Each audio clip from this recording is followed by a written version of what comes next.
Estimados amigos y amigas, un cordial saludo a todos ustedes. Gracias por ser parte de este espacio.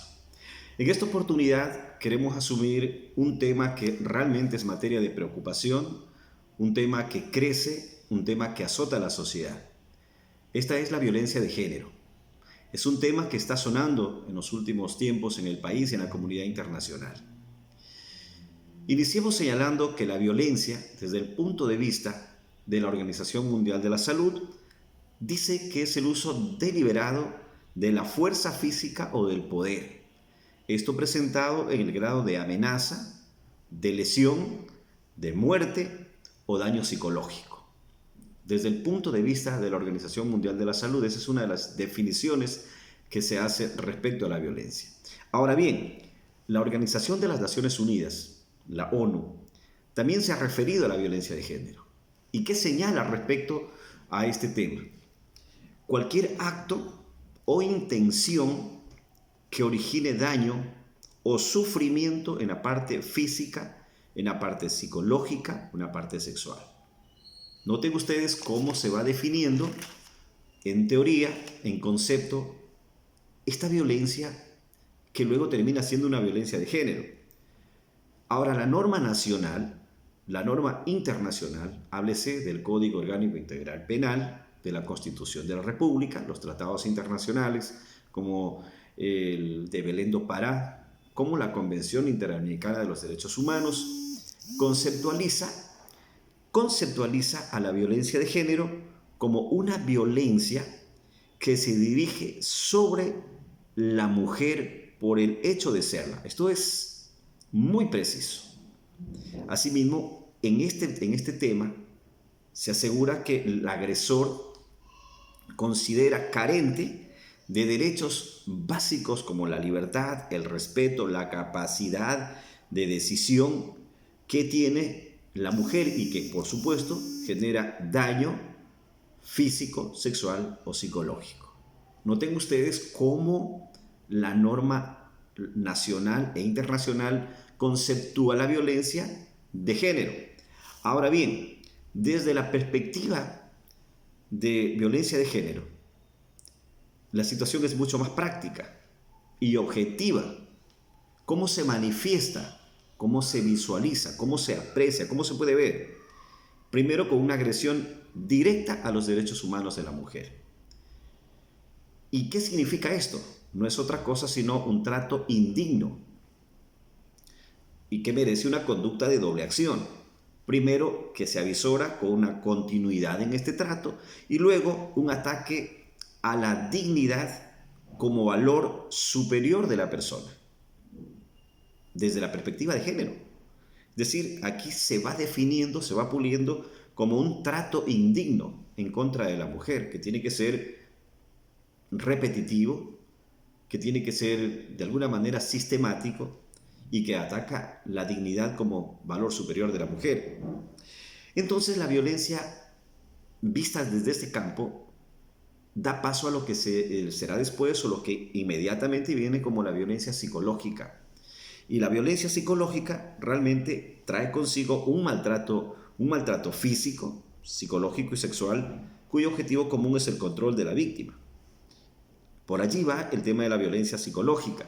Además, la violencia psicológica en sí mismo es un proceso violento que, por cierto, provoca numerosas secuelas a nivel físico como también emocional. Un proceso violento por sí mismo, el tema de la violencia psicológica. Para llegar a la violencia psicológica, realmente la mayoría de casos pasan por un ciclo de violencia. ¿Qué es esto de un ciclo de violencia?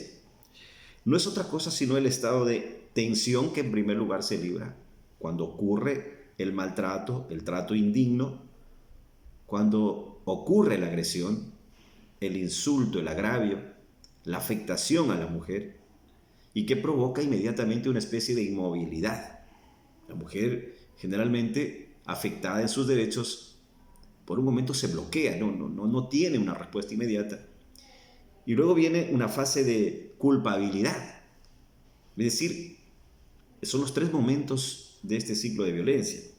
un estado de tensión, un estado de inmovilidad y un estado de culpabilidad sentida por la propia víctima que muchas veces refuerza la conducta del agresor. Y esto es realmente es preocupante, pero ese es el ciclo de la violencia, que incluye una fase de explosión cuando los hechos se producen y también realmente una fase de arrepentimiento cuando asume el control del agresor a la víctima. Visto desde ese punto, cuando ocurre una violencia psicológica, una agresión, un trato indigno, un maltrato, evidentemente que se produce una violencia psíquica, que en otras palabras es esta forma de maltrato. Y dicho de otra manera, es un conjunto heterogéneo de actitudes y comportamientos. En pocas palabras, un conjunto heterogéneo de actitudes y comportamientos tienen que ver con una violencia psíquica.